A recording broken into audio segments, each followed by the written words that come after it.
नमस्कार दोस्तों और जय हिंद। आप सभी को स्वागत है in my channel 1971 war book series.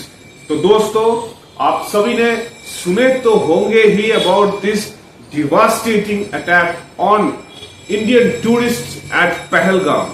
हमारे देश के हर एक नागरिक को ये बहुत ही दुख पहुंचाया है। बहुत सारे लोग गुस्सा हैं। Everybody knows the intentions of Pakistan and the terror funding that it has been doing since the last few decades, I would say. I think right from independence itself, Pakistan has always eyed on Kashmir. उन्होंने हर एक कोशिश किया है to destabilize the region and of course try to destabilize India as well. Pahalgam में हर एक devastating मौत के बारे में आपने तो सुने ही होंगे. I'm not going to go through them. It's horrific. And I know all of you are aware of it. So keeping that news aside, which you are already aware of, we will be talking about some implications. Uske saath the backstories that are running, the steps taken by our government as of now, including the numerous possibilities of numerous actions that could happen to answer back to Pakistan and why this terror attack happened, jotting down a few connecting points that has been fanning around in this area of South Asia for some time now. So इसके बारे में detail में बात करने के लिए let's welcome Colonel Nitin Chandra from 45 Cavalry Regiment, a very acclaimed military historian himself, who will be talking about and giving his views regarding the Pahalgam terror incident and his own concerns and some different aspects that will probably enlighten the audience about what is actually happening, what is the background of it, and where it will lead to. So let's welcome Colonel Nitin Chandra to our program today. So sir, first of all, welcome to my program, and as you have a military background, so I would like to talk to you about this specific incident that happened at Pahalgam. So as far as I know, you have also served in that area, sir. So my first question would be, sir, that was that actually an intelligence failure, the act of the terrorists suddenly coming in and causing this mayhem on these specific unarmed tourists who thought that Kashmir was a paradise? Even we all thought about that for a very long time now, sir. So what are your opinions on this? You see, what I personally feel is that intelligence failure is a very loose term. Okay. Why do I say it's a loose term? Because it is very easy to just push your blame for your own whatever pluses or minuses which go wrong. You say kuch bhi hoga, it's a intelligence failure. Right. Intelligence in this area comes in droves. Okay. It has to be analyzed by the people who are in the deep higher in the hierarchy to wonder how much of it is actionable and how much is non-actionable. Okay. Okay. For every Pulwama or Pahalgam which occurs, trust me, there are at least 50 more which have been stopped because of intelligence. Right. Are you getting my point? Right. So somebody has some time, you see, there's so much of it coming. Let's say hypothetically we say I belong to Chandigarh. Say Chandigarh में आज एक हमला होगा, police station पे एक होगा, mall पे एक होगा, PGI पे एक होगा, 17 सेक्टर में एक होगा, रेलवे स्टेशन पे. It is impossible for me to react to all of them. Right. So I'll take my chances. Maybe there were 5 of them which were planned. I've been able to stop 4, but one still got through. Right. Let's take it as a boxer. There are 2 people who are boxers in a boxing ring. There's one fellow who's attacking continuously. The other fellow is only defending. He's not hitting back. Right. So, say out of 100 punches, he can stop 90, but 10 will still hit him. No. You got my point? Right. So, yes, there were lapses, but were the lapses purely because of intelligence? Was there no intelligence at all? Or was it because no action was taken on that intelligence because somebody thought that this was a lower in priority? Hmm. For example, if somebody said there was on the same time, same date, there was I got an intelligence input which says that there will be an attack in Srinagar in BB camp. There will be an attack somewhere near the Dal Lake. There will be something on the Chief Minister's house. Mm-hmm. Something more closer at Kupwara, Mm-hmm. and then at Pahalgam. So logically, I will start thinking, okay, what is high priority? Where are militants more seen? I'll say look at Pahalgam and say, really, frankly speaking, I'll say, okay, let me look at Pahalgam. Where is Pahalgam? Is it on the line of control? No. Is it inside the valley? No. It is not in the valley. Then where is it? For me to reach Pahalgam, firstly I'll have to cross the mountains, come into Mm-hmm. the valley, and then climb another mountain and go there. So that I probably think is a lower in priority. I mean, I'm just thinking hypothetically to you. So if I got a certain number of forces, I will try to deploy. I mean, I'll say work out the priority. Okay, this can be here one priority, two priority, three priority, four. Priority Pahalgam would have been priority 5 कि वहाँ तो कैसे जाएगा कोई भी immediately input आई है. Mm-hmm. So as I talked about the boxer, there are out of 100 punches that the fellow who's only defending himself, 10 will get through. So this is one of them. Then I come to the point about analysis. Maybe somebody in the analysis has given it a low priority. Mm. That is what has been able to get through. So to say it was a purely an intelligence failure, I do not think so. Things happen. Things do go wrong. Right. It does make sense. Yeah. And I think there are also cases where you don't have the manpower to tackle so much. That also happens. So much. Yeah. Then okay, now coming to the manpower part. Mm-hmm. I do not know, really speaking, how many people were there any security personnel there? Because it is so deep inside, it is not there's a military deployment there, there would be police deployment. Police deployment, right? Because it is too deep inside. The army is not going and defending and sitting on every single inch of ground in Kashmir. Mm-hmm. It could be some police deployment. Maybe they were sense it is low in priority as far as the police is also concerned. Mm-hmm. There could be only about 3 or 4 fellows with guns over there, Yeah. police people. Mm-hmm. And it is quite possible. I may be wrong. Maybe I hope I am wrong. Maybe that when the terrorists have come inside, open fire, some people have chickened out and they run away. Maybe. Yeah. It is quite possible. I do not know. I hope I am wrong. And when I'm talking about the intelligence failure or the intelligence setup there, I'm not talking about the military intelligence setup. Mm-hmm. I'm talking about the intelligence setup of the civil intelligencies Civil, right. or the local police. I'm talking about the overall situation. Mm-hmm. Have I answered your question? Right. I understand.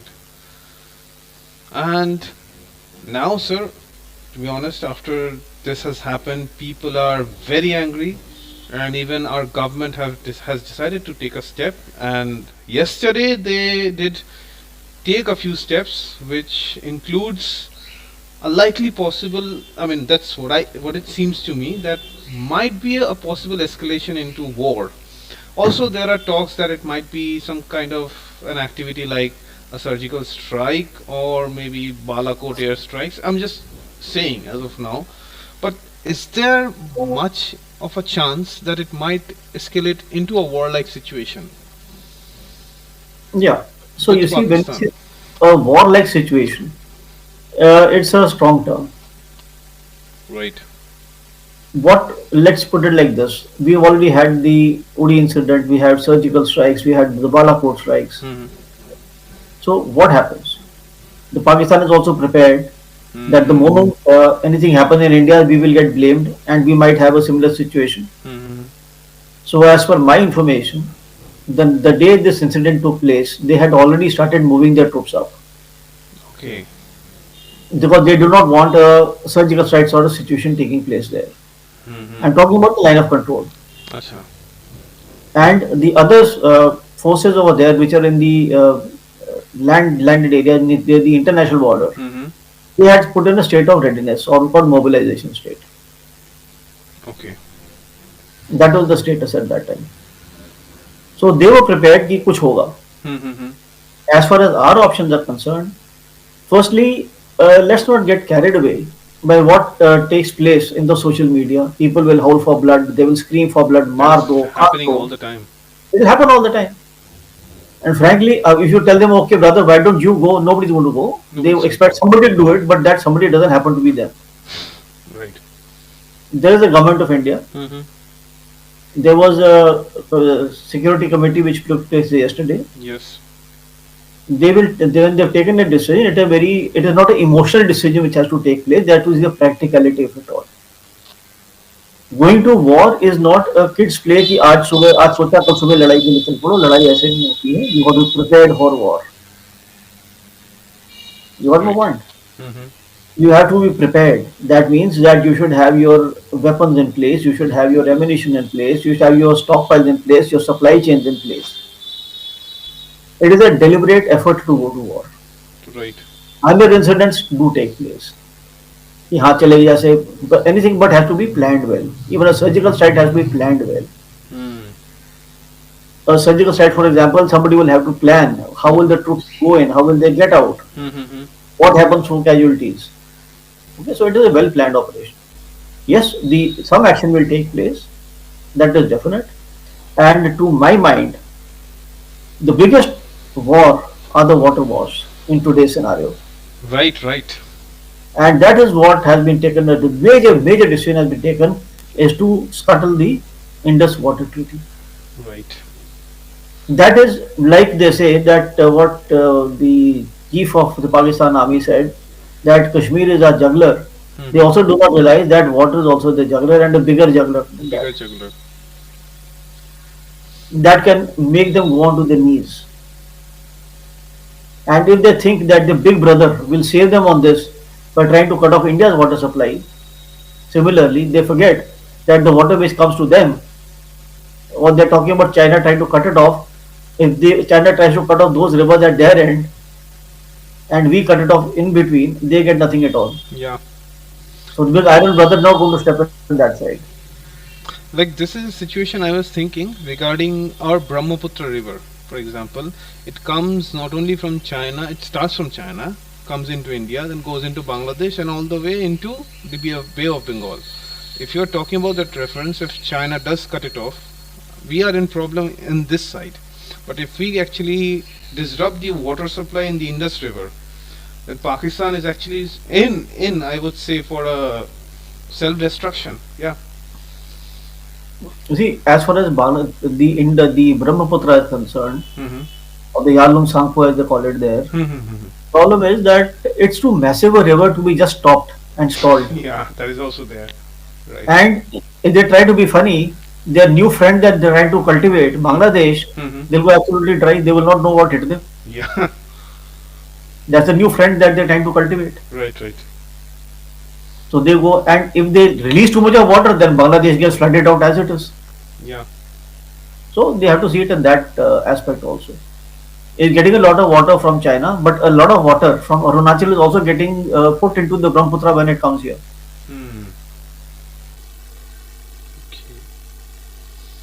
And we are talking about the Indus Water Treaty. We're talking about the three rivers. We have got right now. We're referring to the three rivers Mm-hmm. which are coming from China, which were given to them in the IWT. What about the rivers which were given to us?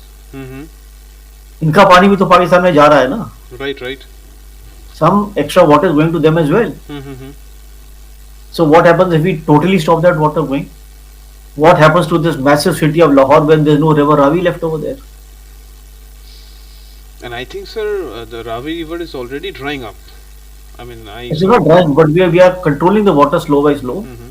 The Satluj, the Ravi, we are trying to control that water. Mm-hmm. But yes, once we stop it altogether by just damming it up the way we are doing it, our dams are coming up. They will not know what hit them, because Punjab is going to go very, very dry. Very dry. That complete water basin of theirs is going to just dry up. Hmm. So that is what the waters are a bigger war for them. And should that happen, I think it's a very wise thing. If should something like that happen, the Pakistan, as far as Pakistan army is concerned, they are purely a Punjab dominated army. Right. Mostly Politics is all basically Punjab Punjab dominated. dominated. The first state which is going to go dry, Hmm. not for liquor part, but for waters, is going to be the state of Punjab, and they are going to howl. Right. And that's why I said, rather than right now it is a cosmetic jugular vein, they say Kashmir, but this is a real jugular vein through which, when today water will not flow, only blood will flow after that.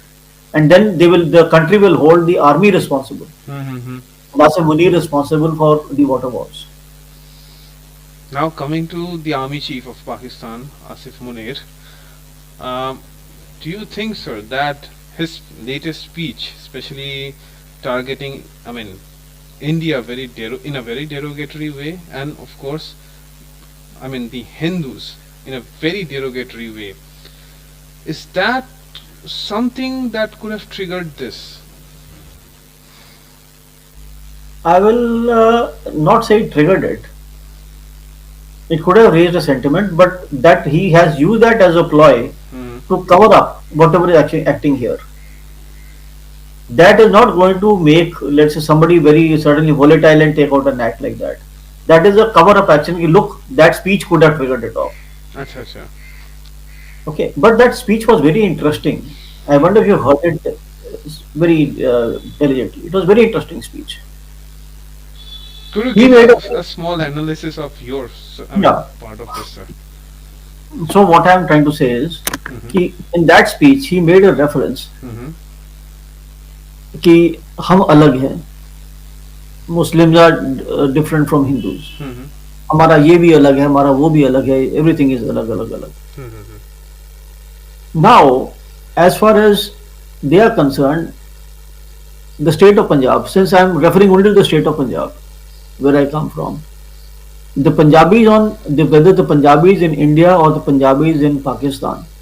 When I say Punjabis in India, I do not know, just merely mean Sikhs. I also mean Hindus. I mean Right. Christians, everybody here. When I refer to these people, I say that we take a lot of pride in saying, the Punjabis saying pride, ki the border has divided us, the religion has divided us, but we are culturally the same. We have the same dress sense. We eat the same sort of food. Mm-hmm. We have the same folk songs. Mm-hmm. So there's a lot of similarity between us two. So by him making a statement like this, he's trying to say, no, there is no similarity between the two of you. There's a difference between the two of you. You have to realize that Asif Munir's father was a Maulvi in a mosque. Mm-hmm. His initial schooling was not in a public school. His initial grooming was in a madrasa. Mm-hmm. That is why he is known. He is quite religious by this thing and holds a lot of strong fanatical views also. He is known as the Maulvi chief in the Pakistani army because he talks like a Maulvi. So that is the point about his speech. Now, as far as making an effect on the overall thing, no. People's sentiments in India that we are different, etc., everybody knows he's playing to the galleries. I'll take you back to the chief of the All India Imam Association. Mm-hmm. I think his name is Ilyasi. He made a very strong statement yesterday. He issued a fatwa for about 4.5 lakh mosques. Okay. Please, you can read it about. It will be on the YouTube also, where he says very, very categorically that all 4.5 lakhs mosques in India will pay homage to the people who've been killed. They will condemn the act, and any terrorist who operates on Indian soil and is killed will not be given his farewell namaz by the Maulvis, by the imams of any of the masjids, and no soil in India will be used. I mean, he issued a fatwa against them. And he said that this is all nonsense, that हम अलग हैं, हम सब एक हैं, हम अलग अलग नहीं हैं. Mm-hmm. So Imam Ilyasi has issued this statement yesterday. So while he's trying to run and trying to tell basically trying to tell the Indians, not the Pakistan, trying to tell the Indians that Indian Muslims, that you and Hindus are alag. Mm-hmm. We have the chief of the Imam Association saying no. So obviously that is not gone very well. Right. He talking about, and when he's making a statement, he's not making a statement for the Kashmiri Muslims. He's making a statement for the Indian Muslims. Indian Muslims. Though he is making a statement in a Pakistani forum. Mm-hmm. That is the point. Right.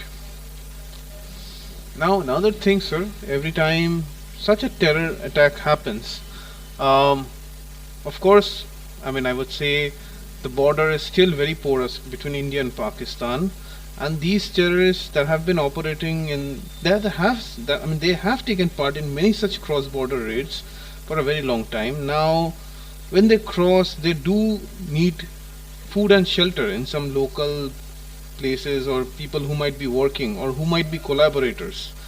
So I mean, it has also come up on social media that local people have been helping these militants for a very long time. I also think, sir, that as people like you have worked in stabilizing that area, you have also taken the help of local peoples a lot. Now, this in this case, do you think that these militants have somehow taken the help of local people, scouted the area, um, took some information, decided a time to attack, all from local inputs, especially?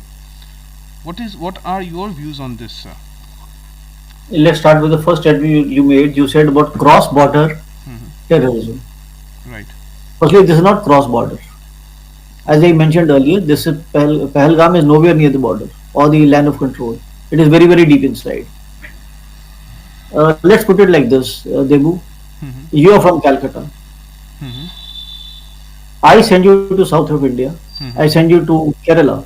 Mm-hmm. Can you go and stay there on your own? No, I'll need a place to stay. You need a place to stay. You will need somebody to tell you what is. You cannot read that language. Right, right. You have somebody to tell you what bus to take and go where. Ha ha ha. You will need somebody to tell you where to get your food, and that is when you don't have any money on you. Right, right. Okay, you have no money on you. I'll need somebody's money, of course. You will need some sort of currency. You will need to eat food. You will Mm-hmm. need some shelter so that you are not caught by the local police. Mm-hmm. You will be identified by your looks, Mm-hmm. by the way you talk. So similarly, when these people have come into Pakistanis have come inside, do you think they would have been able to come and live in a place deep inside Kashmir without any local help? Not at all. I mean, It is understood that there were some sleeper cells. okay.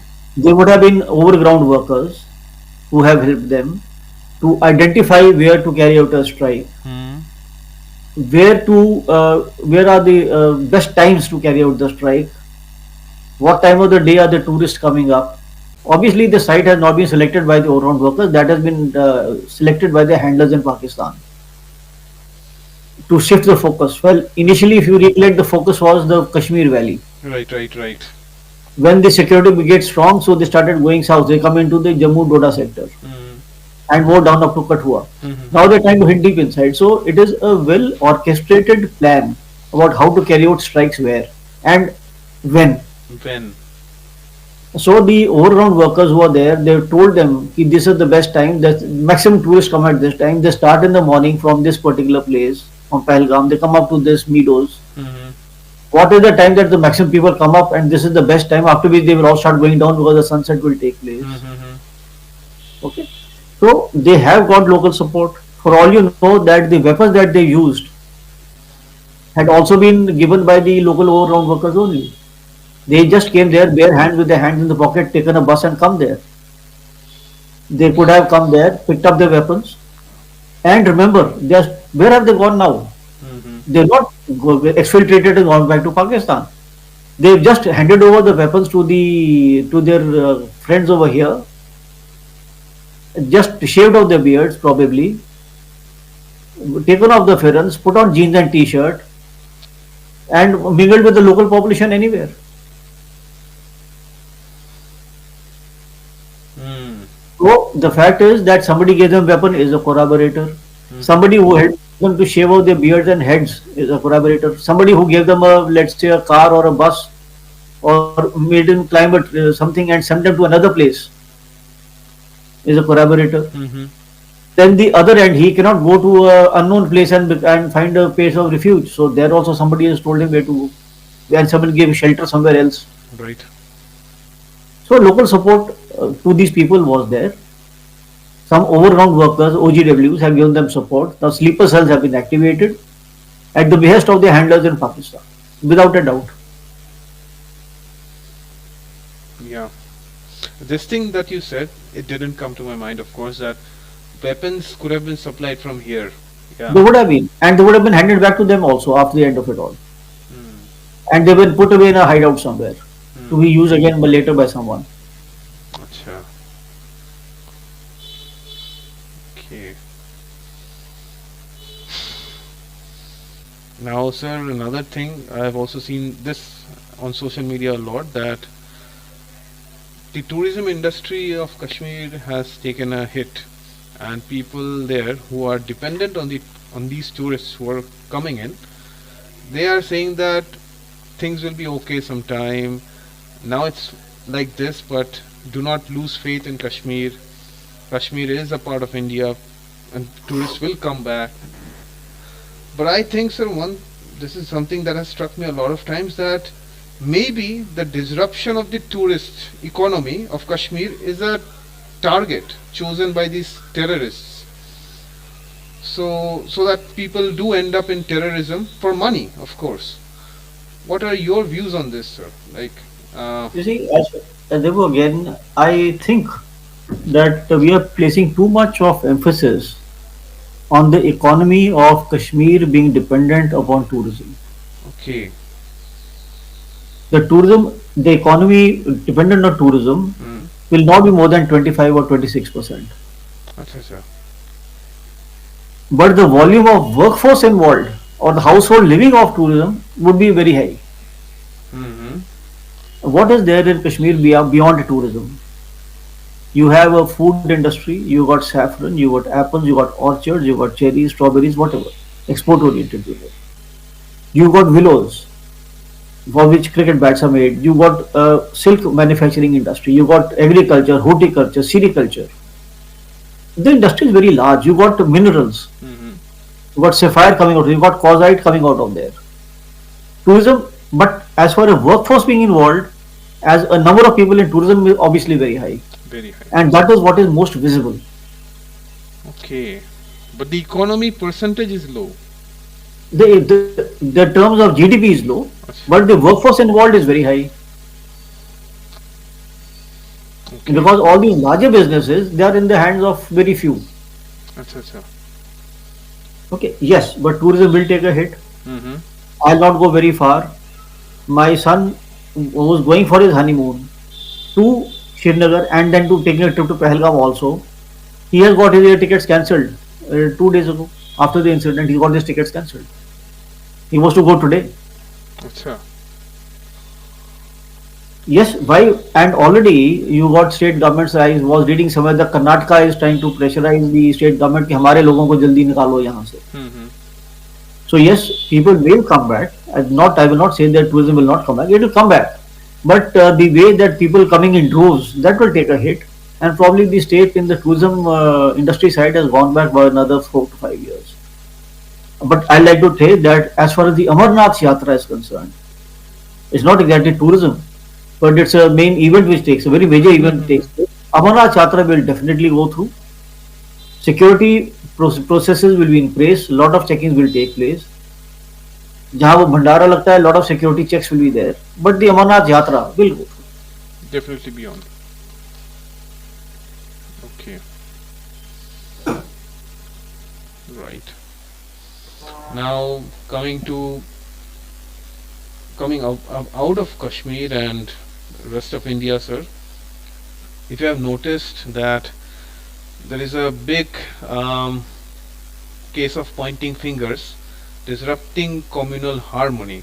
The thing is that when this disruption of communal harmony started taking place in our country, I've noticed that the way these killings took place in Pahalgam, if you have heard that tourists have been asked whether they are Hindus or not, they have been asked to recite the kalema, these things that happened. Do you think that this is a direct aggravation, direct pointing at the case of rising a hatred towards Muslims, inside Hindus in India, so that this communal harmony is disrupted and Pakistan sort of like moves the attention of Indians to disrupt and destabilize India. Do you think this must have taken place in some way or the other through this attack? Definitely, definitely. Have you seen the photographs of four people who are there who've been identified as militants? There's a photograph which is floating all over. Four Yeah, guys. yeah, four of them. Yeah. The people who are on the left two guys, militants, they don't look like Kashmiris at all. They look like Punjabis. Hmm. You please see their faces. They don't even look remotely like Kashmiris. What you identified has been at the back of my mind for quite some time. That amount of hatred against Muslims, which has been generated on the social media, I will not be surprised if a large volume or the initial volume has been generated by the people sitting in Pakistan themselves or their proxies under pseudo names trying to generate hatred against Muslims. It is very possible. And after which, obviously, the threads are continuing, and people who are not aware, they'll also jump into the bandwagon. Hindutva brigade will jump into it कि मार दो इनको भी कर दो कैसे पूछा ये etc.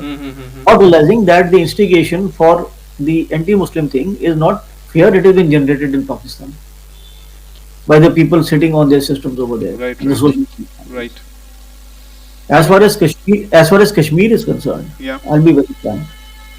कश्मीर में आज तक तो मैंने कभी नहीं सुना कि they are identifying people on the basis of तू हिंदू ये मुस्लिम. Absolutely, sir. I mean, in the previous They attacks, that happened. follow the Sufi ideology of Islam. They do not follow the harder form of Islam. So the point is कि this story about whether you are Hindu, non-Hindu, कलेमा पढ़ो अपना वो show me your signs, take off your trousers and show me your sign that you are circumcised or not. That was never there. So the very act was to create a sensation by the visual effects. It has obviously led a lot of sensationalization in the world, the world over, this incident. But unfortunately, I feel that somehow they have spoiled the timing. Spoiled the Firstly, timing. the timing has been very badly spoiled, especially when the Prime Minister was in use in Saudi Arabia. It was very embarrassing for his hosts that a militant attack has taken place purely on religious lines. It must be very embarrassing, Yeah. embarrassing for MBS. Absolutely on religious lines. Right, right. It will be very embarrassing for the USA where the Vice President is here that Pakistan should carry out a strike like this. Very embarrassing for them. It is because it is related to his visit, like it was during for Bill Clinton when Sati Singapore took place. So the timing, I think, as far as USA, they have done it earlier, but for doing it when the Prime Minister was in Saudi Arabia, that was, I think, very bad time. I mean, Pakistan will not find any great friends with Saudi Arabia now. That is why today in the newspapers, they say that Turkey has supported us in our stand on Kashmir. So internationally speaking, I think the timing was bad. This is something I haven't thought of, but it's a really great point, sir. Yeah, it is. Yeah. Now, sir, coming to our another problematic neighbor, Bangladesh, you might have noticed that there is a upsurge right now by the Awami League political party. Many people are coming out on the streets of Dhaka and almost every big town in Bangladesh and protesting. And do you think, like Pakistan, of course, they have tried to do something funny there and it seems like they have failed. So do you think that they must have tried to deviate it and done something on the western side? Is this a funny play like how it happened in 71? Though the escalation is not of that sort, but is that something like that going on? You see, I'll put it like a diversionary tactic. Diversionary tactic. Because there's a lot of mayhem taking place in Pakistan itself, whether it is Balochistan, where the train was hijacked, or in Khyber Pakhtunkhwa, where issues are taking place. The military people are being attacked day in and day out. So there's and they were always blaming the Indians for it. Right. Then, like you, there is a very famous YouTuber in Pakistan called Shoaib Chaudhary. Okay. There are many like him, but I have heard him a number of times. He does compare Indian Kashmir to the Pakistan occupied Kashmir. Okay. And he keeps saying that look at the Indian Kashmir, how prosperous people are, they are happy, the economy is good, tourism is good, infrastructure is good, people are getting food, they are getting free electricity. And what are we doing for our Kashmiris? Nothing. Nothing. So he went to the extent of saying that he used to go to the Pakistan occupied, he speak to people. People would invariably state, yes, Indian Kashmir can see it from here. We have relatives there. They tell us how life is good over there. And now those people in the POK, Pakistan occupied Kashmir, they have started talking about. Ask them, would you like to stay with the state of Pakistan the way it is? So they would say no. We No. want our independence. They never said want to go, but we want our independence. Right. So, by having an attack of this nature in our part of Kashmir, probably another point they want to drive home to our people in the Kashmir is, ki, look, you may be prosperous, but you are unsafe.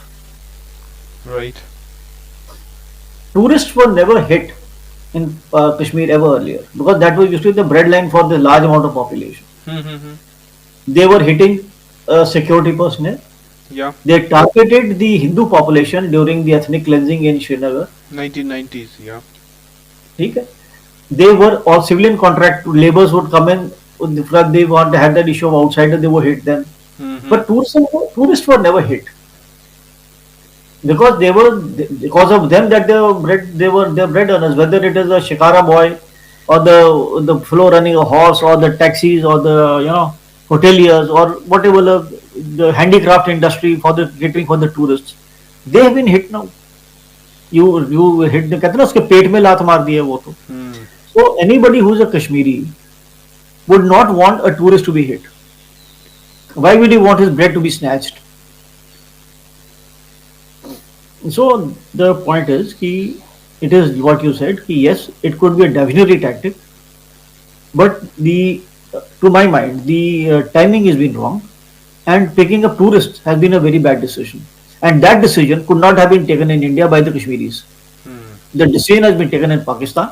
Somebody's come up with this headache, target tourists, push back the tourism to quite some time back, and see what happens. Right. And as you said, the tourist economy has taken a hit. It will take some time to recover. 4 to 5 years, if things remain okay. Right. Would you like to go to Kashmir tomorrow morning? I would still be very scared, to be honest. Yeah. So why would you?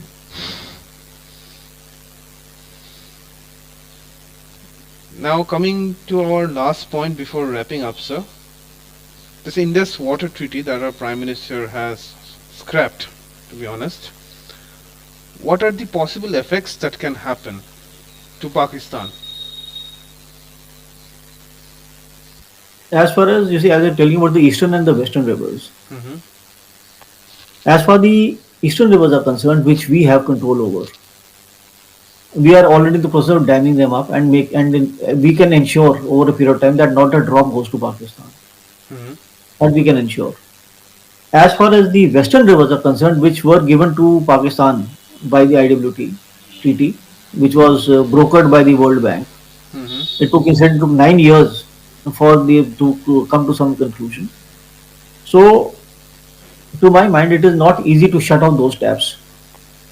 The dams which are built over there are run-of-the-river dams. They are not storage dams. Okay. For rhetoric, it sounds very good that we'll switch them off. You cannot switch them off. There are no taps that you can switch off. The dams are not built for storage. It'll take time. Maybe we'll come up with some other method what to do with those rivers as well. If you want to scrap it, that means you scrap the whole thing. But those taps can be switched off overnight. Those waters which are going to those Indus River, etc., by the eastern rivers, the western rivers will continue to go to them. Acha. We cannot dam those rivers because they are not built like that. They don't have those sort of reservoirs to control the flow or to divert the flow into India. We don't have those sort of infrastructure available. And frankly speaking, that cannot come up for the next 25, 30 years either. Acha.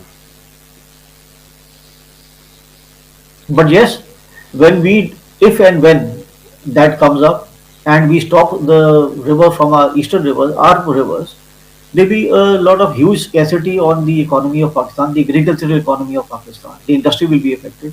Mm-hmm. As said, the water is a lifeline, is a juggler. Cities will go dry. Mm-hmm. They'll have to only do as it is like us. There also boring will have to be done. The water table will go lower and lower, Mm-hmm. and they have a major issue of salination. Right. Salination will take place big time. The crop yields will be low, and like I said, basically it's Punjab and Sindh which is involved, which will be affected. So when should something like that happen? So people will come up and they will seek answers from the government of the day, whether it's the government or the army. They seek answers because of you going to. So they're asking for trouble. And government will point fingers at Pakistan army, of course. They will. The people will stand up. You see, you can't fight the people. Yeah, You yeah. can suppress them, but people are a very strong force. Right. That's one thing. Now, sir, as an Indian Armed Forces veteran who has served in Kashmir, what do you think that how we Indians should deal with this entire crisis that we are going through, all of us? This has moved the country very much. People are very angry. How should we deal with this logically and rationally? I would suggest that logically and rationally, as Indians, we should have faith in the government of the day. We should not get emotional and passionate and try to, you know, uh, disrupt communal harmony.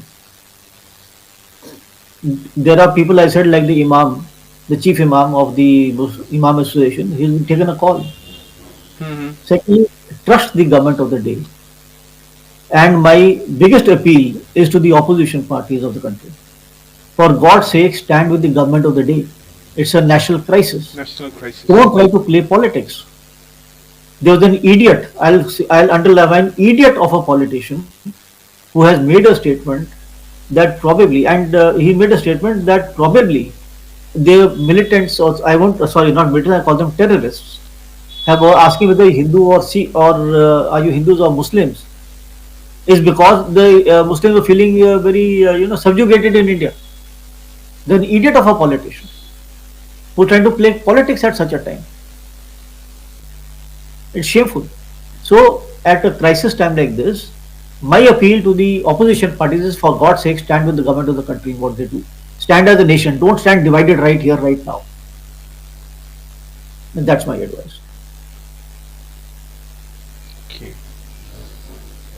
Thank you, sir, for your opinions, and it's a really good input that you have given for all of us to understand and think over, I would say. And thank you so much for your expertise on this matter, sir. And I Thank you. hope, sir, this thing that we are going through, it gets sorted out in whatever way we and the government of India think how it should be. As I said, trust the government of the day. The decisions taken by them are very strong decisions. Right. Indus water treaty is very strong, and it's like this, that even to carry out a strike, now the government has on a catch-22 situation. Mm-hmm. It has already done a surgical strike. They've already done a Balakot strike on a Right. second like this. Now they are under pressure to retaliate similarly, Mm-hmm. even if they do not want to.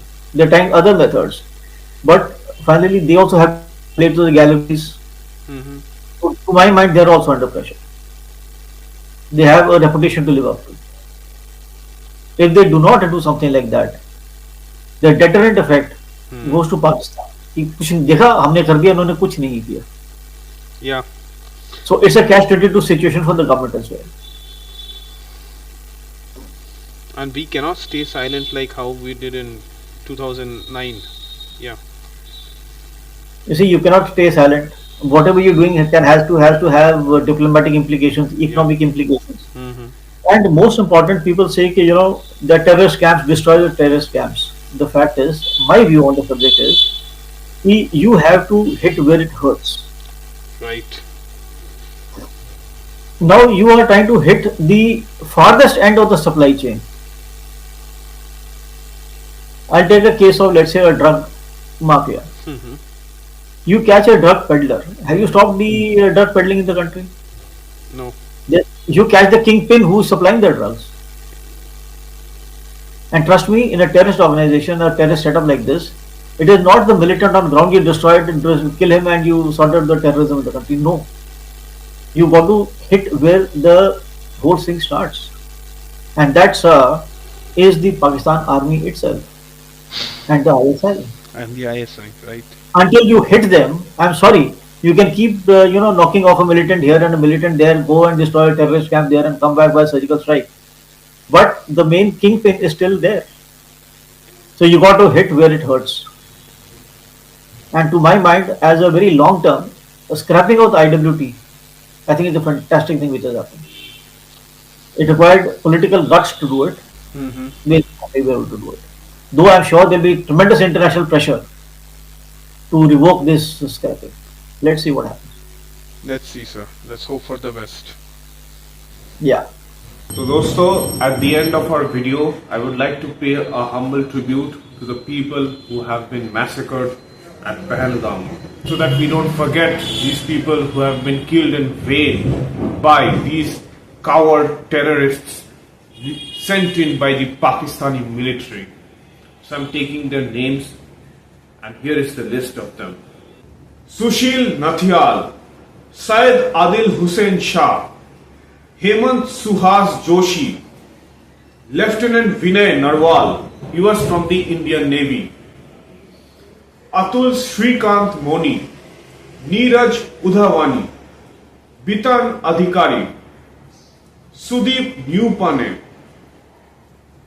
Shubham Dwivedi, Prashant Kumar Satpathy, Manish Ranjan, he was from the Intelligence Bureau. N. Ramchandra, Sanjay Lakshman Lali, Dinesh Agarwal, Samir Guhar, Dilip Dasali, J. Sachandra Moli, Madhusudan Somisetti, Santosh Jagda, Manjunath Rao, Kastuba Ganvote, Bharat Bhushan, Sumit Parmar, Yatesh Parmar, Corporal Tage Halyen, Sailesh Bhai H. Himmat Bhai Kalathia. Shame on Pakistan, shame on these terror outfits that Pakistan trains.